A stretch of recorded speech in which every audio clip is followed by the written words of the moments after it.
مولانا غلام علی عارفی صاحب مجھ سے یہ بیان کر رہے تھے کہ وہاں خپلو کے ہیں شاید، وہ بیان کر رہے تھے کہ ان کے گاؤں میں ایک نوحہ خان تھا جو ایام اعزاں میں تو نوحے پڑھتا ہی تھا، لیکن جب کسی مردے کو قبر میں لٹاتے تھے تو کہتا تھا قبر بند کرنے سے پہلے اسے نوحہ سناؤں گا۔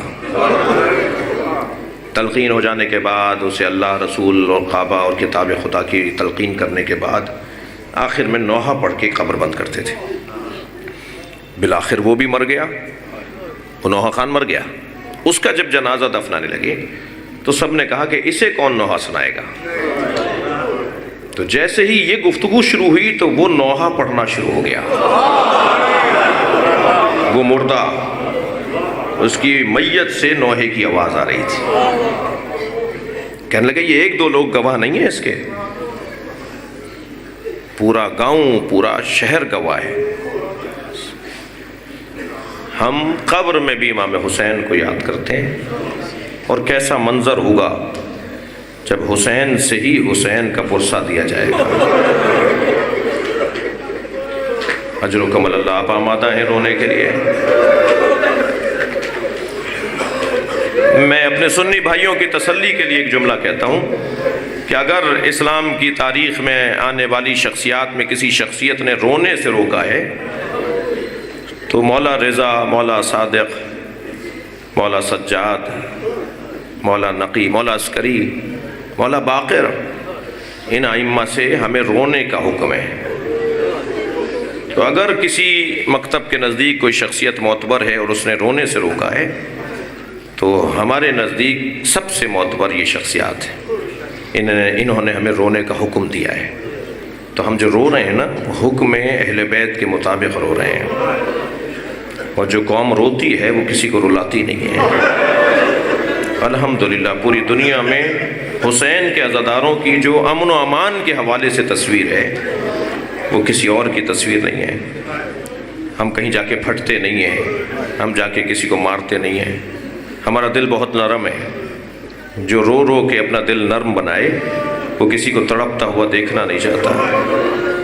یہ عزاداری کا ہم پہ اثر ہے، یہ گریہ وزاری کا ہم پر ایک اثر ہے۔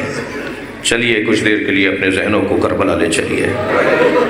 ایک باپ کی مجلس سے ترحیم ہے، ایک ماں بھی مجلس میں بیٹھی ہے، بیٹیاں ہیں، بیٹے ہیں، نویرے ہیں، نویرگان ہیں، پوتے پوتیاں، نواز نواسیاں۔ عزیزان گرامی، بہت مشکل ہے، بہت مشکل ہے باپ کی میت پہ بیٹے کا آنا، مگر ہمارے سارے آباء و اجداد قربان اس ایک لمحے پر کہ جس لمحے میں امام سجاد اپنے بابا کے لاشے پر آئے۔ اجرکم اللہ، اجرکم اللہ، آپ کی آوازیں بلند ہو رہی ہیں۔ جب مجلس میں بیٹھے نا تو اپنی آوازوں کو آزاد رکھا کریں۔ جب بلند آواز سے آپ روتے ہیں تو امام جعفر صادق دعا دیتے ہیں، یا اللہ یہ ہمارے عمر کو زندہ کر رہے ہیں۔ وہ منظر بڑا شدید تھا، جناب زینب نے دیکھا کہ زین العابدین کا حال غیر ہو رہا ہے۔ وعدہ کیا ہے بھائی سے کہ بچوں کی حفاظت کروں گی، خود کو جناب زینب نے اونٹ سے گرا دیا۔ جوں ہی بی بی کو گرتے ہوئے دیکھا، آپ ذرا سوچیں تو صحیح نا، بعض بڑے سخت جملے ہیں ہم جلدی جلدی پڑھ دیتے ہیں اور جلدی جلدی آگے بڑھتے ہیں تو رونے والا ابھی ایک جملے پہ اچھی طرح رویا نہیں ہوتا کہ دوسرا جملہ آ جاتا ہے۔ بعض جملوں پہ تو گھنٹوں رویا جائے تو کم ہے۔ جی آیت اللہ شیرازی بزرگ جنہوں نے تحریم تمباکو کا فتویٰ دیا تھا، وہ ایک مجلس میں بیٹھے تھے، ایک جملہ جب خطیب نے کہا نا مصائب کا تو چیخیں مار مار کے روئے اور روتے ہوئے کہنے لگے ہمیں اس ایک جملے پہ رونے دو، تم تو اس کے بعد دوسرا جملہ بول رہے ہو۔ اور 3 گھنٹے تک روتے رہے، پھر بے ہوش ہو گئے۔ وہ جملہ سنیں گے کیا جملہ تھا؟ وہ جملہ یہ تھا کہ خطیب نے کہا زینب کو دربار میں لایا گیا۔ اللہ اکبر۔ جب بھرے دربار میں یزید نے پوچھا نا جناب زینب سے، اے زینب بتاؤ تم پر سب سے بڑی مصیبت کیا ہے؟ شاید یہ سوچ رہا تھا کہ بی بی کہیں گی علی اکبر کی شہادت، شاید یہ سوچ رہا تھا کہ بی بی کہیں گی قاسم کا پامال ہونا، شاید یہ سوچ رہا تھا بی بی کہیں گی بھائی حسین کا گھوڑے سے گرنا۔ لیکن جناب زینب سے پوچھنے پر اس نے بی بی سے کہا بتاؤ زینب سب سے بڑی مصیبت تم پر کیا گزری؟ تو میری بی بی نے اپنے بابا کے لہجے میں جملہ ارشاد فرمایا، بی بی نے فرمایا سب سے بڑی مصیبت زینب پر یہ ہے کہ تجھ جیسے سے بات کر رہی ہے۔ کہاں علی کی بیٹی، کہاں نبی کی گود میں پلنے والی بچی، اجرکم اللہ، اجرکم اللہ، اجرکم اللہ۔ جناب زینب نے اب یہ جو جملہ ہے نا مقتل کا کہ بی بی نے خود کو اونٹ سے گرا دیا، جی ہم اس سے جلدی سے پڑھ کر آگے گزر جاتے ہیں۔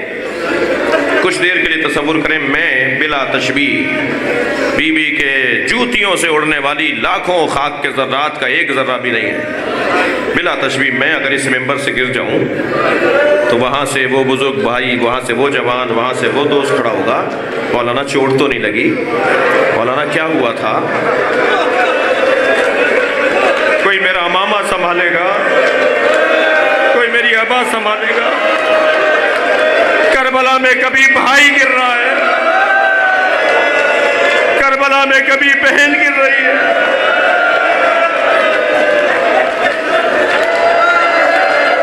اجرکم اللہ، اجرکم اللہ۔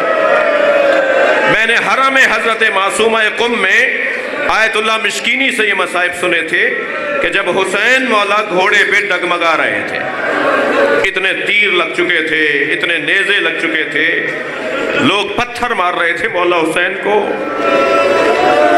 اور مولا نے کہا کیسے حسین کو گراؤ گے؟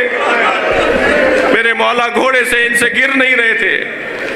ایک جلال تھا حسین ابن علی کا، مولا اس زخمی کیفیت میں بھی اگر کسی کو مڑ کے دیکھ لیتے تھے تو وہ بھاگنے لگتا تھا۔ یہ قہر الہی ہے، یہ جلال الہی ہے۔ ایک بھاگتے ہوئے سپاہی سے کسی نے پوچھا تم بھاگ کیوں رہے ہو؟ تو کہا اس کا ایک بھائی عباس، اس کے بیٹے کا نام علی اکبر، یہ تنہا ہوتے ہیں تو لشکروں سے لڑتے ہیں۔ امام کا یہ حال، امام کی یہ کیفیت، زخم سے چور میرے مولا گھوڑے کے اوپر کہ عمر سعد نے آواز دے کر کہا اے حرملا حسین کو گھوڑے سے گرا، اس نے تیر سے شعبہ امام کے سینے پہ مارا۔